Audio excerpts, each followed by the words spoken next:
Samsung Foundry is just one of the many arms of the sprawling Samsung Group chaebol, but has pushed itself into top echelon of the standalone foundry industry. In recent months, they have been aggressively taking on client business from the market leader TSMC.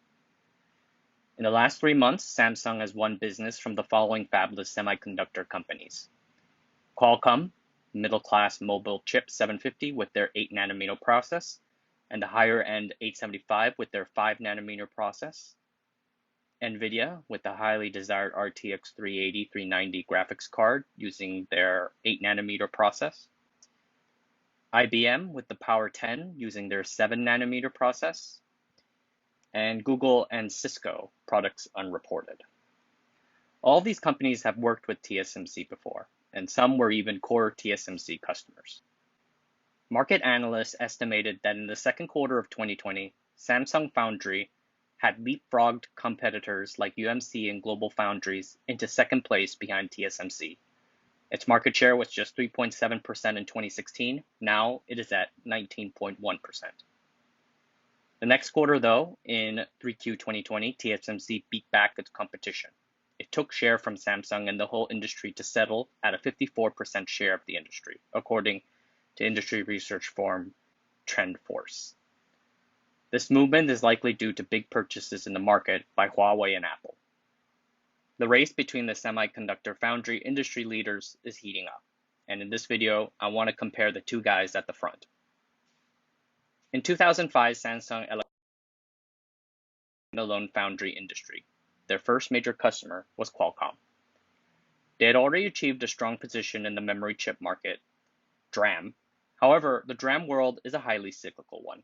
Revenues can go up or down by something like 35% from year to year.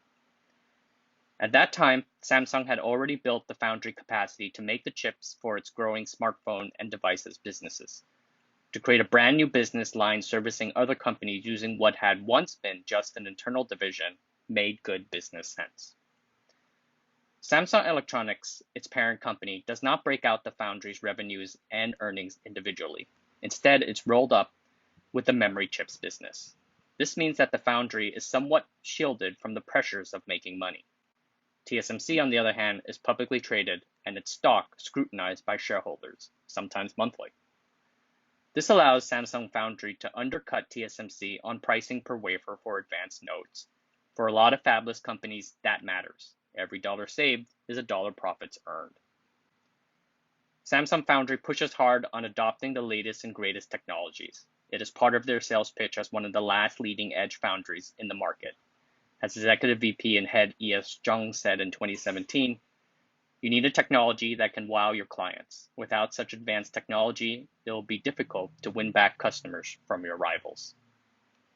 And they've really backed their words. They're one of the few foundries in the world to have a good number of EUV machines built by ASML, second probably only to TSMC. Samsung supports these foundry ambitions with mountains of cash. The total group spent $18 billion in 2019 in total capital expenditures for semiconductors and is estimated to spend another $23 billion in 2020. Note, though, that most of this spend is going towards the memory business. We don't actually know how much is going to the dedicated foundry business. Finally, Samsung Foundry's position as the last leading-edge foundry is more critical than people might think.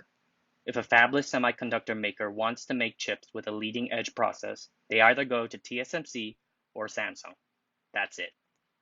Global Foundry stopped all 7nm development in 2018. UMC focuses on specialty processes. SMIC has their own issues to deal with. So the market's pretty small. And not being TSMC gives Samsung a place in the foundry market. It keeps the Taiwanese giant from having a complete stranglehold on the industry and prevents them from getting complacent. TSMC is a dedicated foundry. They literally invented the industry. They do not compete with their customers, and that is a core marketing tactic of theirs. Being the first mover in the industry has allowed them the chance to grab a majority of market share. They have had consistently over 50% market share for the entire dedicated foundry industry for a long time. Their ecosystem is a core strength of theirs. They manufacture over 10,000 different products using 260 distinct technologies for over 500 customers. The feedback loops from those close customer relationships help increase their technical and business competitive advantages. What also helps increase those competitive advantages is that they spend a megaton of money on their capital expenditure. Samsung capital expenditures are quite large, but TSMC's are as big, or in many cases, bigger. The company regularly spends over $15 billion a year on its foundries. TSMC alone makes over 50% of Taiwan's entire R&D spend. TSMC's sales per wafer is higher than that of Samsung's.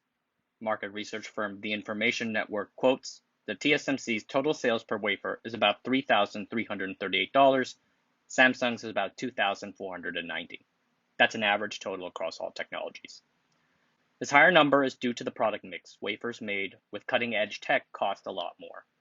Market estimates of TSMC's wafer prices for 5nm nodes peg it at something like $17,000 per 300mm wafer. Some 36% of TSMC's revenues come from nodes 7nm or smaller. Samsung, in contrast, makes about 20% of their sales from such nodes per market estimates.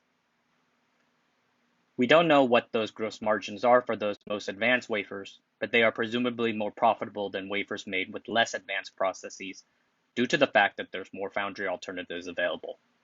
Basically, what I'm saying is that TSMC is more profitable because they're selling a lot more high-end wafers. Lastly, TSMC's style is much more conservative than Samsung's. TSMC takes things step by step. This is partly because they need to be able to deliver for their customers without fail, especially Apple. For more information on that, you can check out my video about how Apple changed TSMC. As a result of their conservatism, they fall behind in adopting cutting-edge technologies.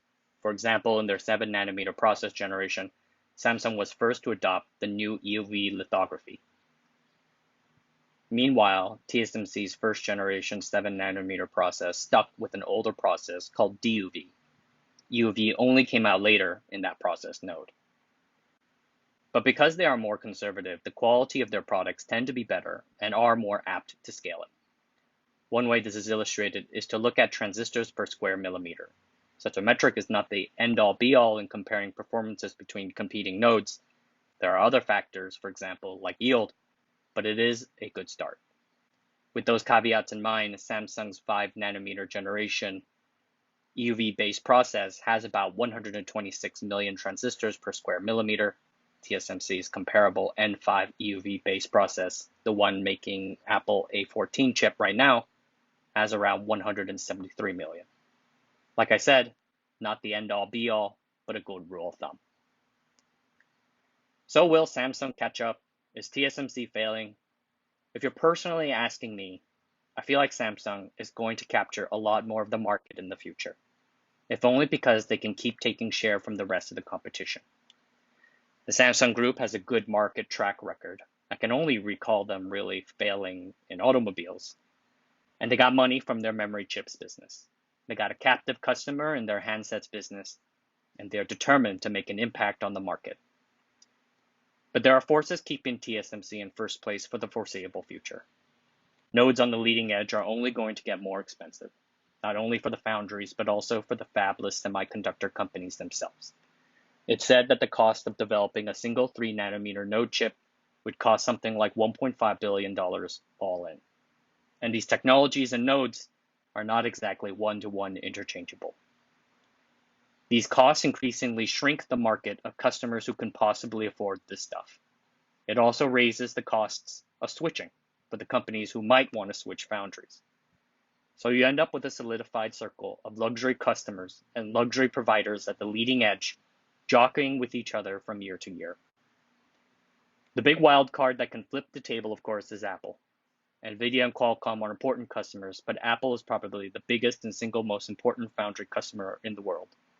Probably even more so after Huawei got booted. Their checks fund a wave of R&D development that other companies can ride. TSMC allowed its entire 5nm output to go to a single client, and that's how big of a deal Apple is to them.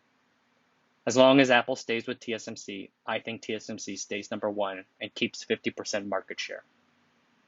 So no, I don't think TSMC is going to fail. Yes, I think they are in a tough competitive market, but that pushes them like nothing else can. And I think that's a good thing. All right, everyone. Have a good day. Bye-bye.